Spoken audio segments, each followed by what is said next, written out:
As we've been trying to show each night, the reach of this partial shutdown is much wider than many realize. That includes preparations for battling wildfires. This is a time of the year when federal and state firefighters go to training and refresher courses. These winter months are also when contracts are awarded for aircraft, important equipment and gear needed for the ever longer fire season ahead.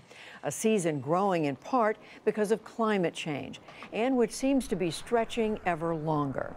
But the funding for these preparations is now in limbo.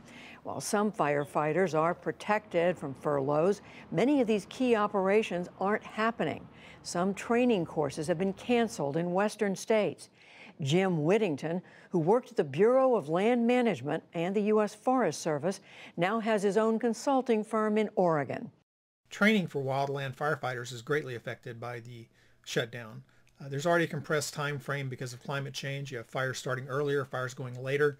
When you take 3 or 4 or more weeks out of the time frame that is there for the training and the learning for our firefighters, that creates a tremendous burden on everybody within the wildland fire community, federal, state, and local.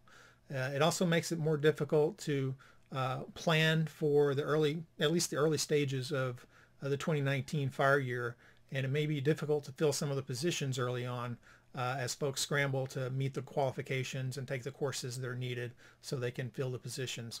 I think morale is definitely suffering within the wildland fire community because there is this sense of inevitability of the 2019 fire year coming down the tracks and bearing down on people, and a frustration that they are prevented right now from doing the work necessary to prepare not only themselves but their communities, their partners, and everyone else who might be affected by fire in 2019.